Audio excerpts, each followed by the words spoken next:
ঋতুপর্ণাদের ২৪ গোলের জয়, ৬ ম্যাচে ৮৮ গোল হজম কাছারিপাড়ার। দেখুন, এবারের নারী লিগে গোলবন্যা চলছেই, হস্তে রেকর্ডের পর রেকর্ড। গত ৪ জানুয়ারি রাতে রাউন্ড 2 এর ম্যাচে কাছারিপাড়ায় একাদশ উন্নয়ন সংস্থাকে ২৩-০ গোলে বিধ্বস্ত করেছে ফরাসগঞ্জ স্পোর্টিং ক্লাব।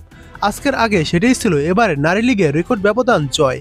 কিন্তু সেই রেকর্ড টিকল মাত্র ২ সপ্তাহ। আর সেই একই দলের বিপক্ষে ২৪-০ গোলের জয় তুলে নিয়েছে লিগে নবাগত দল রাজশাহী স্টার্স। বাংলাদেশ নারী ফুটবল লিগের ইতিহাসে সর্বোচ্চ গোল ব্যবধানের জয়টি অবশ্য ২০১১ সালের। সেবার শেখ জামাল ধানমন্ডি ক্লাব ২৬-০ গোলে হারায় আরামবাগ ক্রীড়া সংঘকে। কমলাপুরের বিশিষ্ট শহীদ সিপাহী মোস্তফা কামাল স্টেডিয়ামে শনিবার হয় লিগের আজ ষষ্ঠ রাউন্ডের খেলা। দিনের চতুর্থ ম্যাচে রাজশাহীকে মোকাবিলা করে কাচাটিপাড়ায় একাদশ।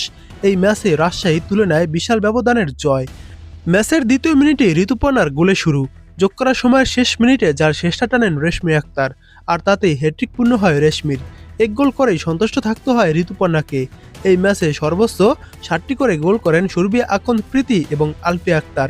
হ্যাট্রিক পেয়েছেন শাহেদা আক্তার রিপা, করেছেন মোট ৪ গোল। এছাড়া একবার করে জালের দেখা পেয়েছেন মুনকি আক্তার ও স্বপ্না রানী। টানা ৫ ম্যাচ জয়ের সুবাদে ফরাসগঞ্জ এবং বাংলাদেশ আর্মি স্পোর্টস ক্লাব লিমিটেডের সঙ্গে যৌথভাবে শীর্ষস্থান ভাগাভাগি করেছে রাজশাহী। তবে ৫ ম্যাচে মোট ৫৫ গোল করে ১ নম্বরে মাহমুদা শরীফা অতিথির দল। সমান ম্যাচে ৫০ গোল করেছে পুরান ঢাকার ক্লাব ফরাসগঞ্জ। এই দুই দল বিপরীতে কোনো ম্যাচে গোল হজম করেনি। ৬ ম্যাচ খেলা আর্মি প্রতিপক্ষের জাল কাঁপিয়েছে ৩৭ বার, বিপরীতে ২ গোল হজম করেছে তারা। গোল হজমের দিক থেকে সেঞ্চুরির কাছাকাছি কাছারিপাড়া। জামালপুরের ক্লাবটি মোট গোল হজম করেছে ৮৮টি।